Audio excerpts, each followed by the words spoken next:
এই ভিডিওতে দেখা যায় মা আর বাবা গ্রাম থেকে শহরে এসেছে একমাত্র ছেলেকে দেখার জন্য। শখ করে ছেলের জন্য অনেকগুলো বাধা সদাইও নিয়ে এসেছে। এসে দেখুন মা আর বাবা উঁচু উঁচু বিল্ডিংয়ে দেখতেছিল আর বলতেছিল যে দেখবা আমার ছেলে এই বিল্ডিংয়ে থাকে। মা বাবা এরকম কথা বলতে বলতে ছেলে এক বিল্ডিং থেকে বের হয়ে একদিকে যাইতেছিল। তখন দেখুন মা ছেলেকে দেখে ডাকতেছিল, আর ছেলেও দেখুন মা বাবাকে দেখে অনেকটাই অবাক হয়েছে, হয় বলতেছে মা বাবা তোমরা কখন এসেছো আর আমার ঠিকানা তোরা কেমন বের করলা, আর আমাকে তো বলে আসতে পারতা।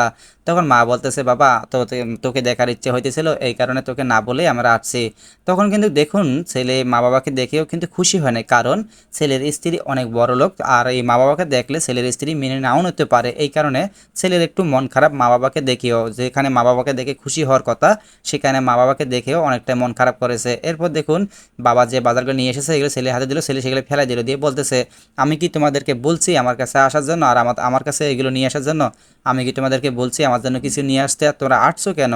কারণ তোমরা জানো না তোমার বৌমা তোমাদেরকে মেনে নাও নিতে পারে, তোমরা আমার সংসারটাকে ভাঙার জন্য আসছো। কিন্তু বাবা মা কোনোভাবেই বুঝতেছে না। তারপর দেখুন ছেলে অনেক রকম বিহেদ করতেছে বাবা মাকে এই মুহূর্তে মেনে না নেওয়ার জন্য বা না পরিচয় দেওয়ার জন্য। তখন এইখানে হঠাৎ করে তার বৌমা চলে আসে, কারণ বৌমা একটু দূরে থেকে সব কিছু দেখেছে। আসলে যেমনটা মনে করছিল তার বৌমা অনেকটা খারাপ হতে পারে, কিন্তু না, এই বৌমা অনেকটাই ভালো মনের মানুষ। কিন্তু দেখুন শাশুড়ি বা মা দেখুন এখানে কথা ঘুরে নিয়েছে, যে আসলে দেখুন মা আমি তো গ্রাম থেকে এসেছি আমার ছেলের বাড়িতে যাওয়ার জন্য, কিন্তু আমার ছেলেকে খুঁজে পাইতেছিল না।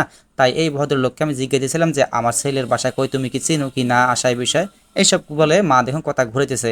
আর কথাগুলো বুঝতে পেরে দেখুন বৌমা হাসতেছিল, কিন্তু বৌমা বুঝতে দেয় নাই যে আমি তোমাদেরকে চিনছি। তখন দেখুন কথা বলছে, আচ্ছা ঠিক আছে তোমরা অনেক দূরে থেকে আসছো, তোমার ছেলেকে আমি খুঁজে দেবো, সমস্যা নাই। এইসব বলে দেখুন তারপরে তার হাজবেন্ডের সাথে কথা বলে বলতেছে তুমি যেখানে যাইতেছো সেখানে যাও। তারপরে দেখুন এই শ্বশুর শাশুড়িকে নিয়ে ছেলের বউ চলে যাবে, কিন্তু এখনো বুঝতে পারে নাই যে তার বৌমা যে বুঝতে পারছে তারাই তার শ্বশুর শাশুড়ি, কিন্তু বৌমা তো বুঝছে যে এরাই আমার শ্বশুর শাশুড়ি।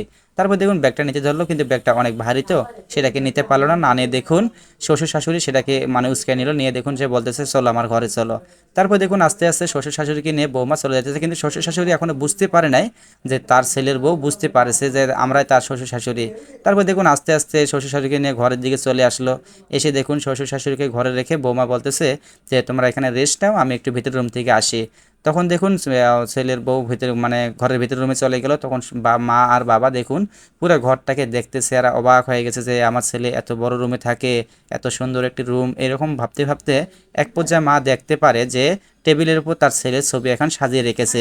সেই ছবিটা নিয়ে যখন মা দেখতে লাগলো তখন হঠাৎ করে পিছন দিক থেকে ছেলে চলে আসছে, আসি বলতেছে আপনারা এখানে কেন, আপনারা এই বাড়িতে কেন এসেছেন? তখন স্ত্রী পিছন থেকে বের হয়ে এসে বলে ওগো তোমরা আমার সাথে আর কি লুকাবা, আমি তো বুঝতে পারছি এরাই আমার শ্বশুর শাশুড়ি, আমাকে পরিচয় দিলে কি আমি আমার শ্বশুর শাশুড়িকে মেনে নেব না?